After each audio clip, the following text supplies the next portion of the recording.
दूसरा प्रश्न। भगवान, आज के प्रवचन के पश्चात मंच की सीढ़ियां उतरते समय जैसे ही आपने कहा सोहन, मानो पूरे बुद्ध हाल में लहर सी दौड़ गई। उस एक शब्द से कई के हृदय की वीणा जैसे आपने छेड़ दी। एक अजीब सा दृश्य छा गया। हमारे ओंठों पर हंसी और आंखों में आंसू थे। मां सोहन व माणिक बाबू की स्थिति तो देखते ही बनती थी। दत्ताबाल जैसा कटु विषय सामने होते हुए भी आप क्या जादू कर देते हो भगवान कि उसका भी अमृत में रूपांतरण हो जाता है। सत्य निरंजन, जहर भी है तो अमृत ही, ढका ढका, आवृत, आच्छादित।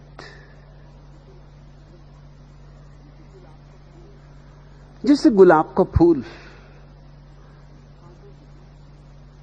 कांटों के बीच उगा, ठीक से देखोगे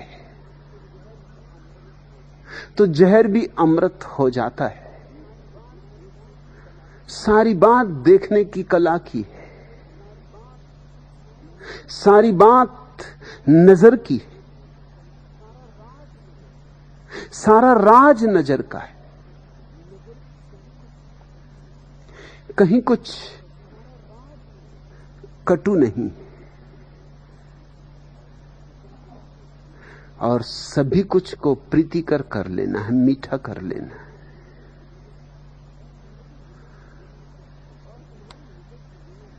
और तुम्हारी हृदय की वीणा तैयार तो कर रहा हूं, रोज उसी की तैयारी चल रही है।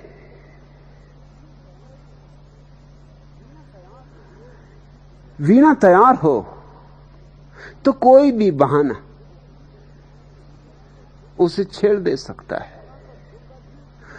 हवा का झोंका भी उसके तारों को झंझना दे सकता है। वीणा तैयार है, इसलिए ऐसी घटना घट जाती। यहां कोई भीड़ तो नहीं है, यहां हर कोई के लिए तो मार्ग नहीं है। यह तो दीवानों की बस्ती है, यह तो परवानों का मेला है। और इसलिए तुम कहते हो कि हमारे ओंठों पे हंसी और आंखों में आंसू थे। दोनों बातें तो सिर्फ पागलों को ही घटती, हंसना भी और रोना भी। मगर एक ऐसा पागलपन भी है जो सारी समझदारी से ऊपर है, और जिसे पाने के लिए सारी समझदारी चुका देनी पड़े तो कुछ महंगा सौदा नहीं है। अहले खिरद क्या जाने, दिल को इनकी भी मजबूरी है। अहले खिरद क्या जाने, दिल को इनकी भी मजबूरी है। इश्क में कुछ पागल सा होना शायद बहुत जरूरी है। इश्क में कुछ पागल सा होना शायद बहुत जरूरी है, शायद बहुत जरूरी है। चलते चलते युग बीते दिल की नाजुक राहों में, चलते चलते युग बीते हैं दिल की नाजुक राहों में। वक्त सफर तो हमने सुना था 2 कदमों की दूरी। चलते चलते युग बीते हैं दिल की नाजुक राहों में। वक्त सफर तो हमने सुना था 2 कदमों की दूरी। इसमें कुछ पागल सा होना शायद बहुत जरूरी, शायद बहुत जरूरी। अक्ल भला क्या सुलझाएगी दिल के उलझे तारों को। अक्ल भला क्या सुलझाएगी दिल के उलझे तारों को। अहले खिरस से अहले जुनू तक तर्ज शमा की दूरी है। इश्क में कुछ पागल सा होना शायद बहुत जरूरी, शायद बहुत जरूरी। कहते हैं इंसान को बुरा जो पीर और पैगंबर कहने दो। कहते हैं इंसान को बुरा जो पीर और पैगंबर कहने दो। आद में खाकी उसकी नजर में नूरानी है, नूरी है। इश्क में कुछ पागल सा होना शायद बहुत जरूरी, शायद बहुत जरूरी। नाकामी को अपने घर से अंजुम मत जाने देना। नाकामी को अपने घर से अंजुम मत जाने देना, उस पर खुदा आशिक होता है जिसकी आस अधूरी। इश्क में कुछ पागल सा होना शायद बहुत जरूरी है, शायद बहुत जरूरी है। अहले खिरद क्या जाने दिल को इनकी भी मजबूरी। इश्क में कुछ पागल सा होना शायद बहुत जरूरी, शायद बहुत जरूरी, शायद बहुत जरूरी। यह तो पागलों की बस्ती है, रिंदों की जमात है। यहां तो पियक्कड़ बैठे, कोई भी बहाना, कोई भी बहाना पर्याप्त है। वीणा के तार छिड़ जाएंगे, रुके ना रुकेंगे, बजते ही चले जाएंगे।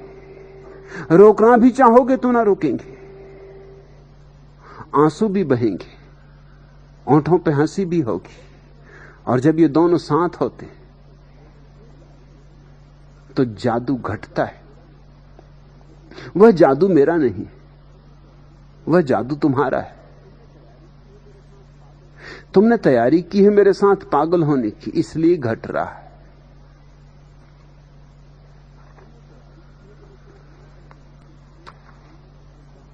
तीसरा प्रश्न, भगवान प्रणाम स्वीकार करें, भरपूर प्रसाद बरसाया आपने और चक्कर में भी डाल दिया। पहले तो लस्सी पिला के गर्दन सीधी करवा दी, ऊपर से रसमलाई, अरे गजब। और अब जबकि सीधी गर्दन का आनंद आने लगा है तो कहते हैं कि इसे टेढ़ी ही रखो। सद्गुरुदेव, नुस्खा बड़ा मसालेदार है, कृपया चक्कर में पड़े इस घन चक्कर को मार्गदर्शन दें। सुभाष, गर्दन तो तुम सीधी ही रखो, वो तो मैंने तुम्हारी पत्नी के ख्याल से कहा। पत्नियां बड़ा संदेह करती। पत्नी लौटेगी राजकोट से और उसने अगर देखा गर्दन सीधी तो वो पूछेगी कि क्या माजरा है। होने वाले पप्पू के पिता, मामला क्या है, गर्दन सीधी क्यों है? हमेशा की तिरछी गर्दन सीधी क्यों मालूम हो रही? कुछ राज, कुछ गड़बड़, कुछ दाल में काला है। किसने की तुम्हारी गर्दन सीधी? किसने पिलाई लस्सी? किसने खिलाई बूंदी?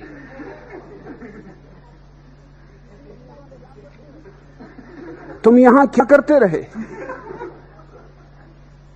स्त्रियां हर चीज का हिसाब रखती, शुरू से ही ये चल रहा है।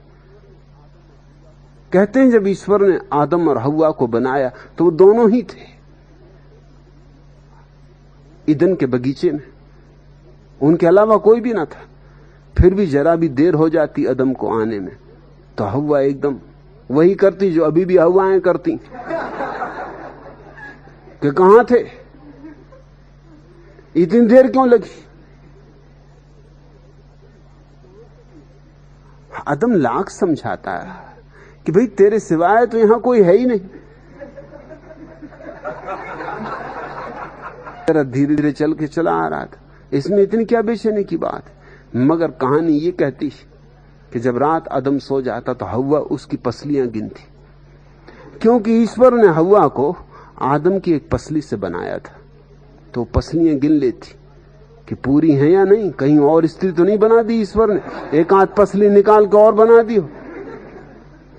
भरोसा नहीं आता था, रोज रात पसलियां गिन लेती थी कि हाँ जब पूरी हैं तभी सोती थी। तो तुम्हारी पत्नी लौटेगी सुबह, सो देखेगी गर्दन सीधी, कहेगी किसने तुम्हारी कुंडलनी जगाई? गर्दन सीधी कैसे हुई? जब मैं थी तब तो तिरछी ही रहती थी।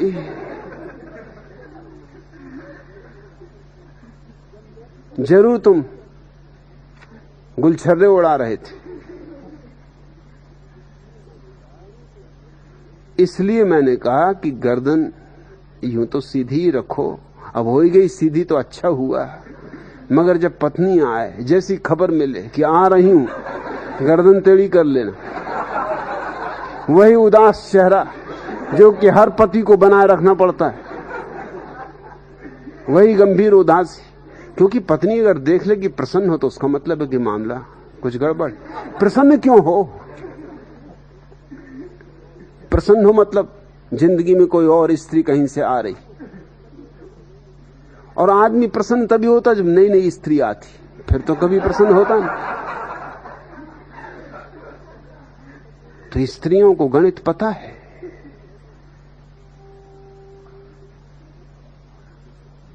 इसलिए तुमको थोड़ा सावधान किया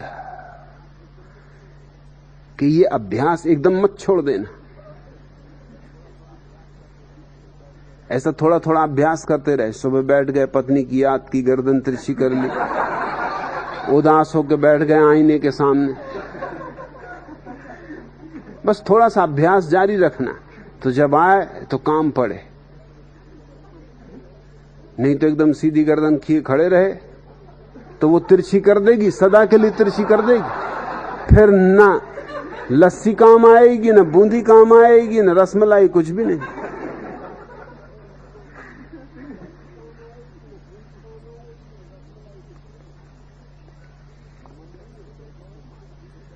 मम्मी ने डैडी को मारा तो बच्चे ने पड़ोस के अंकल को सहायता के लिए पुकारा। अंकल बोले, बेटे अपने घरेलू मामले में हमें ना उलझाओ, हो सके तो जाओ और अपनी आंटी को समझाओ। पत्नी पराक्रम की दुहाई देकर तुम्हारी आंटी सुबह से 3 बार कर चुकी है हमारी पिटाई।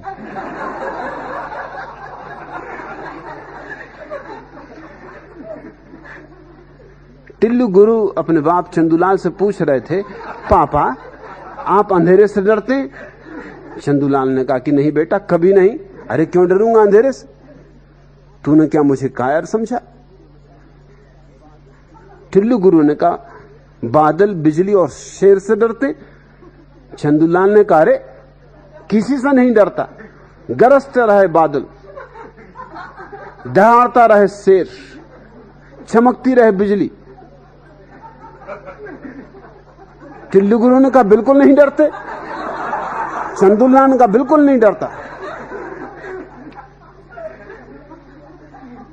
तो टिल्लू गुरु ने कहा, इसका मतलब है आप मम्मी को छोड़कर किसी से नहीं डरते?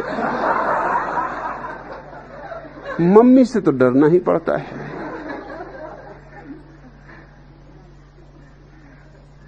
चंदूलाल की शादी हुई तो डब्बू जी को कह रहे थे कि जिस दिन मेरी पत्नी मेरे घर आई उसी दिन मेरे यहां चोरी हुई। डब्बू जी बोले, बूढ़ों ने ठीक ही कहा। अरे सयाने पहले ही कह गए कि मुसीबत कभी अकेली नहीं आती।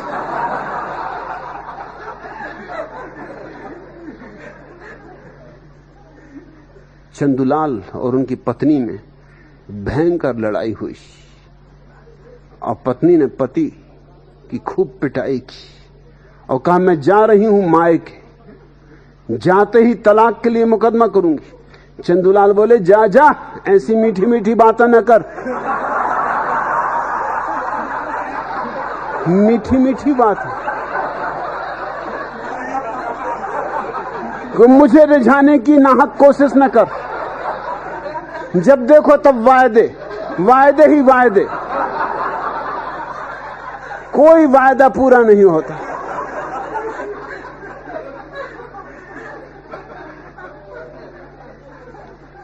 मुल्ला नसरुद्दीन और चंदूलाल शिकार को गए थे। चंदूलाल नए नए थे, एक तो मारवाड़ी बेचारे, बंदूक पकड़ना भी ना आए। किसी तरह बंदूक पकड़ी, किसी तरह बंदूक चलाई। बंदूक तो चल गई, लेकिन मुल्ला नसरुद्दीन की पत्नी के बिल्कुल पास से गोली निकली। मार तो रहे थे आकाश में उड़ते हुए बगले को, और जमीन पे बैठी पत्नी।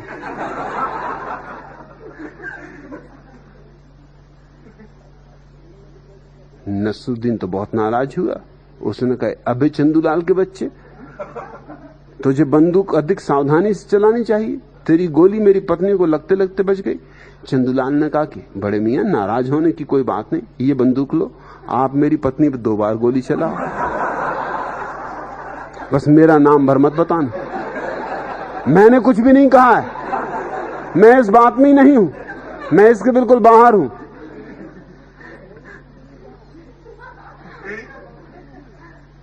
मगर बड़ी मुसीबत है, पत्नी हो तो मुसीबत, न हो तो मुसीबत, न हो तो बड़ी याद आती। पत्नी मायके क्या जाती, लोग क्या क्या प्यारे प्यारे पत्र लिखते। अभी ये सुभाष ही लिख रहे होंगे रोज। खुद न बनता होगा तो पास पड़ोस के सन्यासियों से लिखवा रहे होंगे कि भैया प्यारी प्यारी बातें लिख दो, मुझसे तो नहीं लिखी जाती, क्योंकि डर भी लगता है, और ना लिखो तो भी डर लगता है। भटक रहे हैं गली गली बंजारे गंगाराम, साला के सन्मुख बेचें गुब्बारे गंगाराम। पत्नी गई प्रसव में, संग संग गया आंख का तारा, आंगन में रहता है तब से लगातार अंधियारा। बड़े मुखर थे मौन हुए, मन मारे गंगाराम, जीवन की बाजी में सब कुछ हारे गंगाराम। ई के जमघट में खुशियां बांट रहे हैं, बीड़ी पीते हुए जाग कर रातें काट रहे। असमें लगते हैं बूढ़े बेचारे गंगाराम, कल कोरस थे आज हुए इकतारे गंगाराम।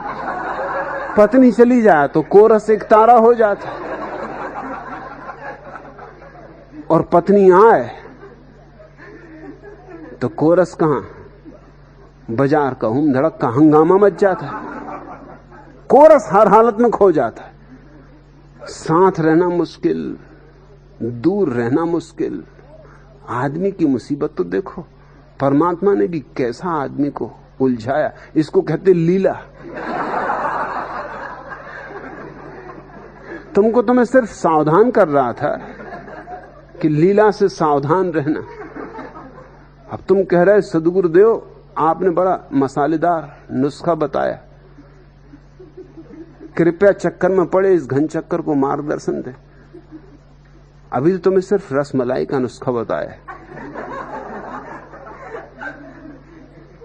तुमसे मैंने कहा कि सोहन दिखाई पड़े फौरन जय हो माई, रसमलाई, और एकदम चरण छू लिए। और अगर उसके पति साथ हो तो ख्याल रखना, जब बहती गंगा हो तो हाथ धो ही लेना, एकदम उनके पैरों पे गिर पड़ना। मगर उनका मंत्र अलग है, जंतर मंत्र अलग अलग होते हैं हर देवी देवता के। उनसे मत कह देना जय हो माई रसमलाई, नहीं तो और पिटाई हो जाए पिटाई, वो मंत्र काम ना आए। अगर माणिक बाबू साथ हो एकदम उनके पैर पे भी गिर पड़ना और कहना जय हो लाला कराची वाला। अलग अलग मंत्र अलग अलग देवी देवता थे।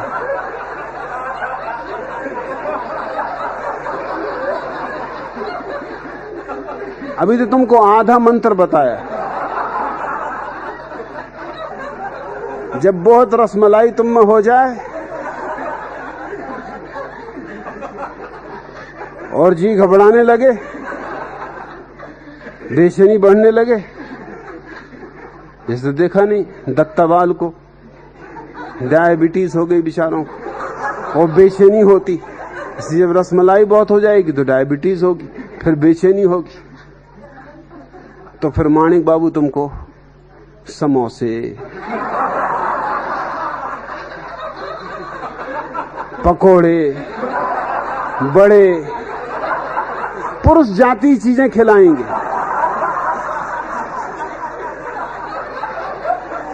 उससे सब ठीक हो जाएगा।